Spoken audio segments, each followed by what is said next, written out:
Thank you. First, there's a presentation, but as that comes up, I stand here today on the shoulders of my ancestors. My great-great-grandfather, Charles Blodgett, and great-great-granduncle, L.M. Blodgett, son of enslaved Africans, migrated to Los Angeles from the segregated South around 1904. They literally built much of Black Los Angeles. They were builders who built many of the historic structures on Central Avenue, including the first headquarters of Golden State Mutual Life Insurance. They built the first FHA-backed housing for Black people in all of America, the Blodgett Track, much of which was destroyed with the construction of the 105 freeway. In the 1920s, in response to white banks' refusal to provide home loans to Black people, they founded Liberty Savings and Loan Association to provide mortgages and four walls and a roof to Black people seeking a safe place to, at least in a racist society, call their home their own. The bank, which survived the Great Depression, would be acquired through a hostile takeover from a white bank in the 1960s. L.M. Blodgett, who was known as Old Man Blodgett, married Nella Allensworth, the daughter of Colonel Allen Allensworth, and Josephine, who moved down to Los Angeles to be with them in the 1920s after the colonel's untimely death. I know they are looking down on me and us today, and I hope we and I can honor their legacy. But over a century after they arrived in Los Angeles, I find myself needing to do the honorable work of pursuing housing justice for Black people and economic liberation for Black communities under many similar and some dissimilar circumstances. As a 28-year resident and renter in Leimert Park, our Africatown, for the last 15 years, I've led advocacy and policy work that is focused on just communities and the impact of state decisions on the traditionally Black and Brown community of South Central Los Angeles, with a hyper focus over the past 5 years on gentrification. If we could go to slide 3, please.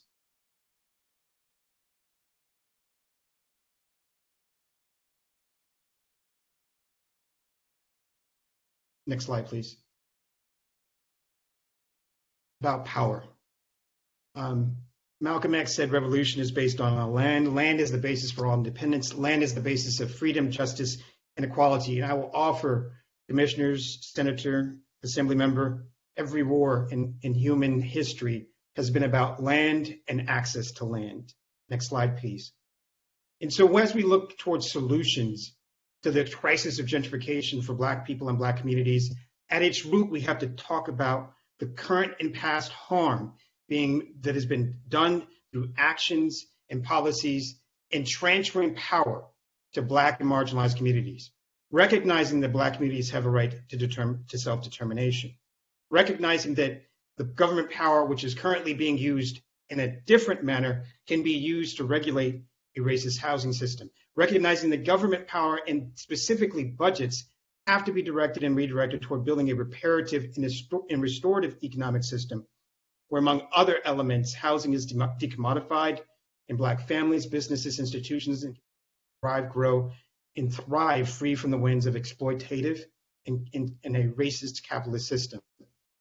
Right now, the power rests in capital, with speculators, developers, banks, and regrettably commissioners, senator, assembly member, the state, with its overt acts of passing harmful legislation and its failure to use its state power to regulate the evils of racialized capitalism, the failure to pass protections for vulnerable communities, failure to pass protections for those harmed by the history of American chattel slavery. Next slide, please. I believe I was brought to this illustrious body to be blunt, so allow me to do so. The state's housing policy as it is today is racist. And every state apparatus, including the Attorney General's office, the governor, the courts, and unfortunately the legislature, continues the sad tradition and morally repugnant history of urban renewal, which James Baldwin appropriately titled Negro removal. We are now in an urban renewal 2.0, and it is a deliberate man-made attempt to remake the urban core where Black, Indigenous people of color disproportionately reside into a space for more affluent, whiter gentry and remove hundreds of thousands of marginalized and Black Californians from their homes. Instead of calling gentrification in our racialized housing market a policy failure, that is completely inaccurate. We should call it what it is, which is the successful policy the successful public policy. Gentrification is the manifestation of the coordinated public and private policy and processes intended to create profit for elite investors of harms that are inflicted on low-income, working class, and marginalized people who are disproportionately Black. Noted urban geography Neil Smith, seminal work, Gentrification as Global Strategy, dives into this global process of capital going towards an urban remake a lot more. And activists throughout the country, including an amazing brother who's in DC by Aristotle Teresa, he's waging litigation currently that brings to light documentation that shows how local government is engaged in an intentional process through market rate project approval to change Black communities into those for a more and wider and richer creative class.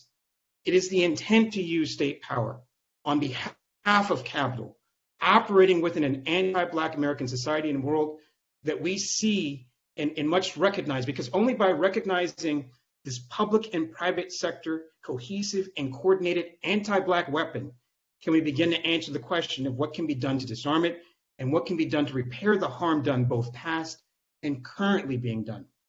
It is how you can see the frequently referenced false solutions for what they are. They actually serve in many cases to exacerbate inequality and are leading to increase resegregation through gentrification by pushing Black people currently in an urban core out to far from suburbs where there is less opportunity, less social infrastructure, and where their social fabric has been lived. We could go to slide 62.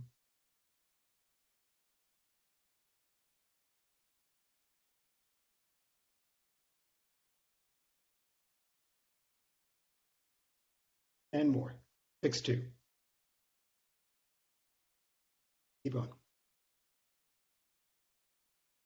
This is actually from our Gentrification 101, or at least this portion, where we dive in for about 8 hours. 62, please. Slide 62. Give me one moment, please. No problem. Where we dive into what's taking place on a global scale, the particular American context that puts Black communities at risk, along with getting people to recognize the true actors and solutions. It's actually condensed in its condensed form, 2 4-hour sessions back to back. And I say condensed because it comes from the work of Crenshaw Subway Coalition, Uplift Inglewood, Hyde Park Organizational Partnership for Empowerment, and bringing together and trying to get greater understanding of what was taking place in our community. There was originally a six-week consecutive popular education project where we dove into our own experiences and sought to understand what we were seeing. We're going to do the same here today, hopefully by getting to a point once we get to slide 62, where we see that gentrification is the result of global decisions in capital. 62. Okay, I apologize. We reordered them for you, and it doesn't seem to be. Okay, keep going. Oh no, back up. Wow, they're all reordered.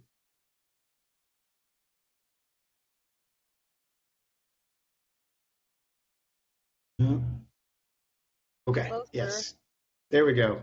Back a little bit more. There we go. Perfect.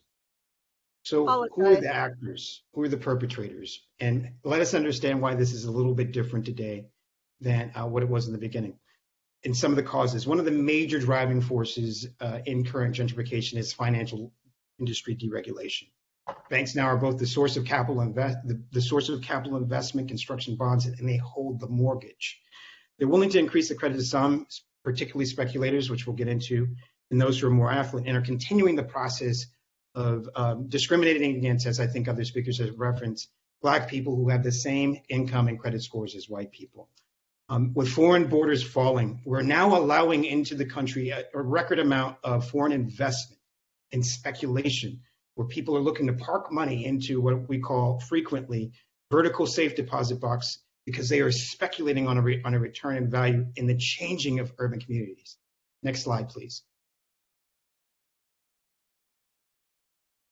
And so some of the big changes that we're beginning to see on the ground here is that many of the mom and pop landlords that operated those small single family or small multifamily properties are now being owned by Wall Street investors. Many of the corporate actors, or many of the actors who are buying these homes, are not even known to the tenants because they're operating in LLCs with invisible investors.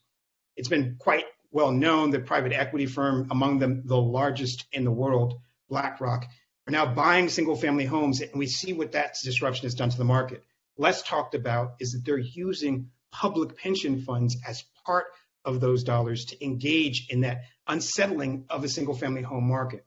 We go into this a lot more, but the investment primarily, we go into this a lot more within our advocacy work, CrenshawSubwayCoalition.org/gentrification101, but they're focusing on the low-income market, better known as the starter home market, for a specific reason. We'll get to that.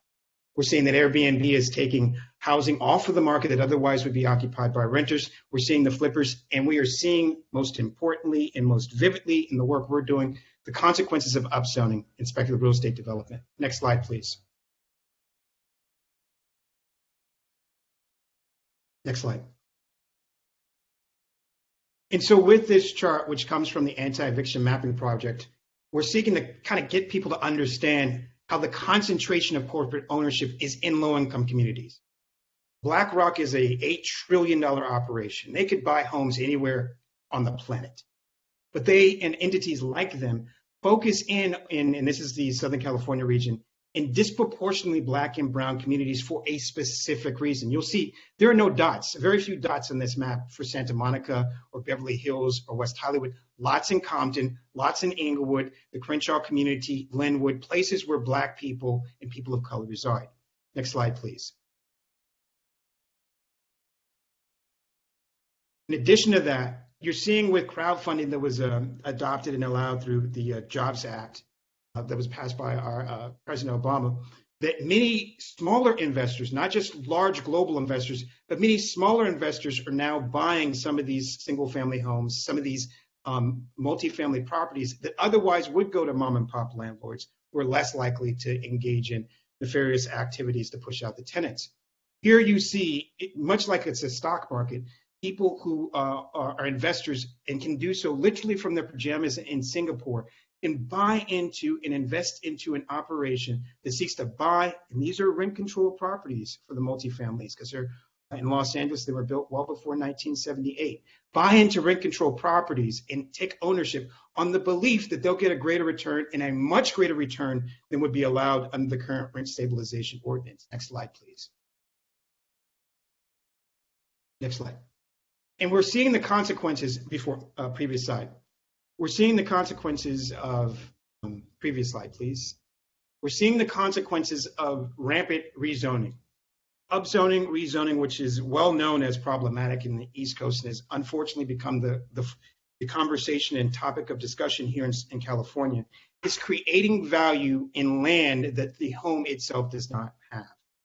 It is real simple. If you have a home and you can build only one unit on the home, it is sold as a single family home. If that plot of land can then be built for 10 units, then the value of that home increases because it's not based on the value of the property on it, which is already built. It's based on the value of what you can build with the property and change it into. Here's a listing for $1 million home in the mid-city community that used to be actually very racially diverse and is now becoming less so, where you see the realtor specifically saying this home for $1 million is not priced for a family. It is priced for what is known as a transit-oriented communities project, a redevelopment, where and he's seeking investors. We're finding this out as on behalf of our community. We're engaging in small site acquisitions through the Liberty Community Land Trust, where we see regularly references to upzoning, regularly references to transit-oriented communities, SB 9, ADUs, and seeing the value of the homes and the values of the property predicated on that change, not predicated on the value or the rents of the property as they currently exist. Next slide, please. And here you're seeing that in this broad context, while we as a community-based organization would need to go and get traditional lending, those who are engaged in this flipping, who again are targeting and focusing on Black communities, are often doing it with no capital. There are loads of hard money lenders and others that allow you to and provide lots of training on how to buy that single family home or how to buy that multifamily and flip it literally without any of your own dollars. Next slide, please. So why are they focusing on communities like Crenshaw and Compton and other Black, Brown, and communities of marginalized people? Again, urban geographer Neil Smith identifies this and explains this through the rent gap theory. The difference between the actual rent, what's actually being paid right now, and the potential rent. These communities, through transit infrastructure investment, the increase of the creative class and directly adjacent Culver City's Hayden track, increase in the creative opportunity in downtown Los Angeles, are focusing on areas where there has traditionally been undervalued real estate. And now, and I'm sure if Pete was here, he would have talked about the criminalization and the dang injunctions that have been used have been, in some respects, made more quote unquote safe, are safe not just for people to reside, but safe for capital to return to. It's only by removing the existing residents, who again are disproportionately low income, Black, Brown, that you can realize that new gain. That gap in communities where you're in low income communities is significantly greater than they ever would be in a Beverly Hills or a West Hollywood. Next slide, please. And so now we're going to talk a little bit about a specific project and the consequences of this upzoning decision. This is District Square.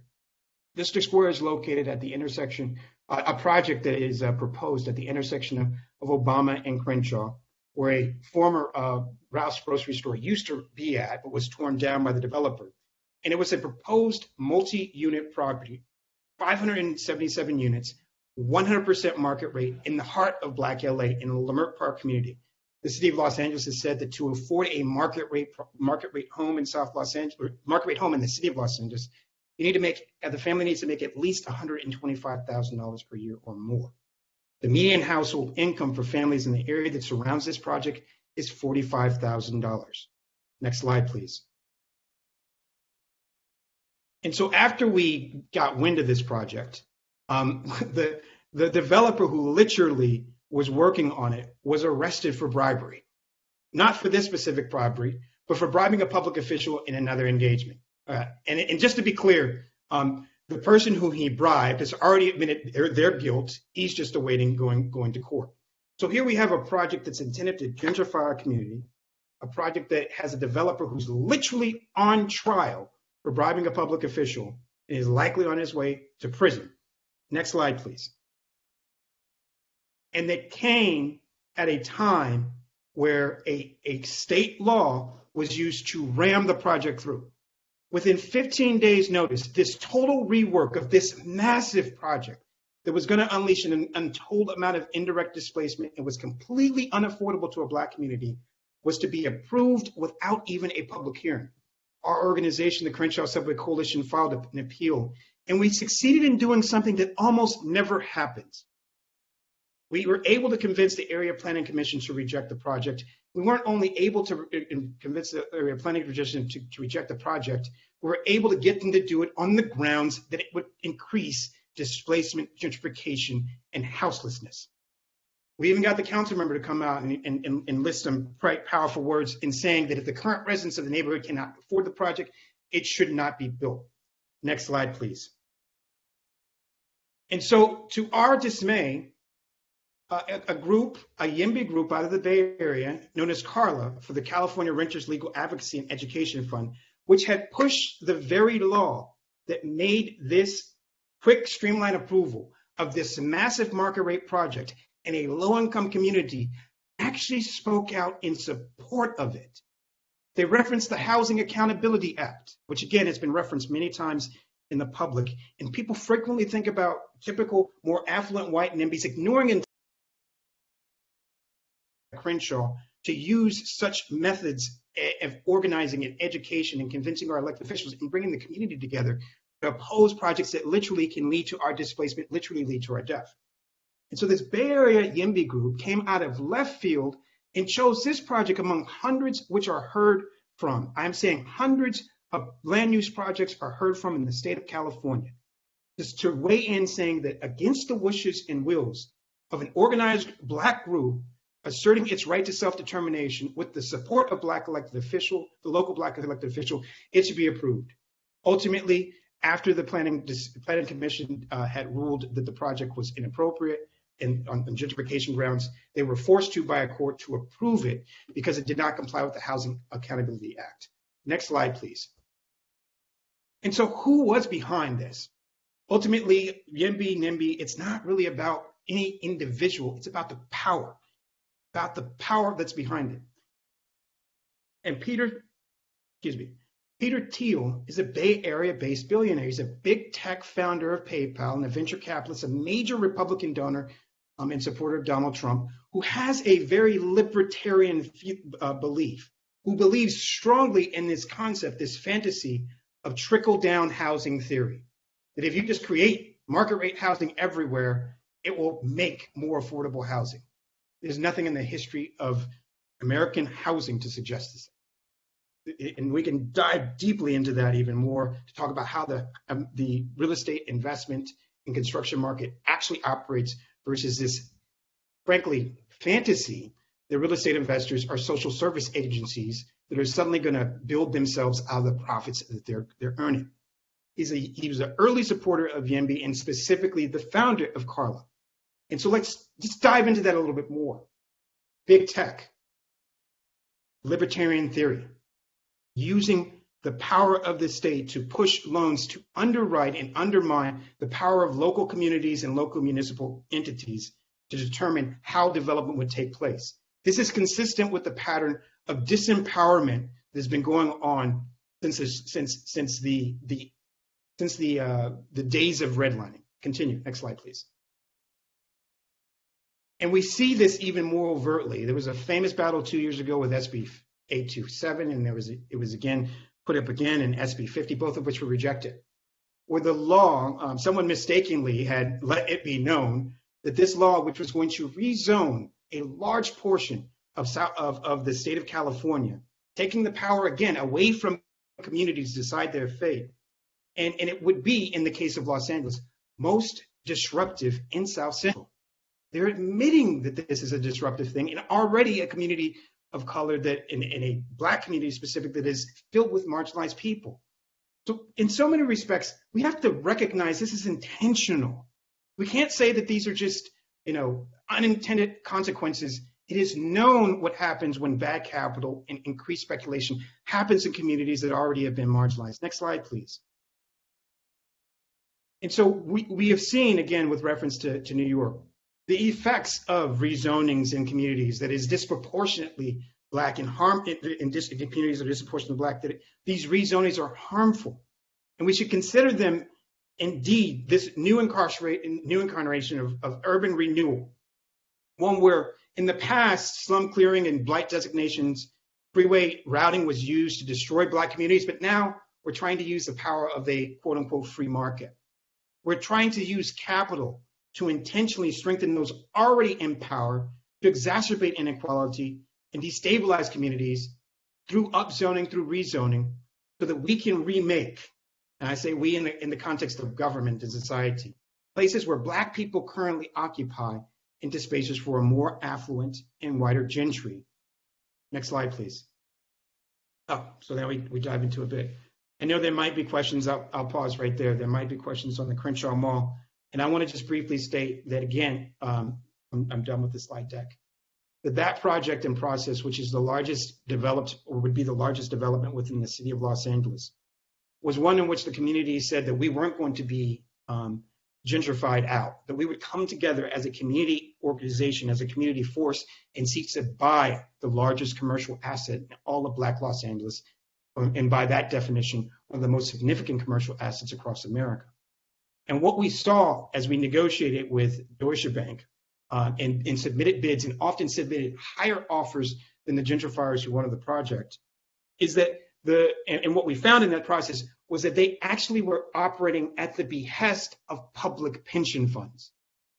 Los Angeles County Employee Retirement Association, UC Board of Regents, Los Angeles Fire and Police Pension Fund, New York City Employee Retirement System, New York City teachers, State of Michigan employees. They were all investors in a project to gentrify the community. And they were all giving direction to Deutsche Bank, who was deciding whether to sell this major commercial asset, which we wanted to have as a space for community healing and uplift, not uproot, or to sell it to a gentrifier, which they ultimately did, who was backed by speculative capital seeking to cash in again on that rent gap. There'll be a lot more about that.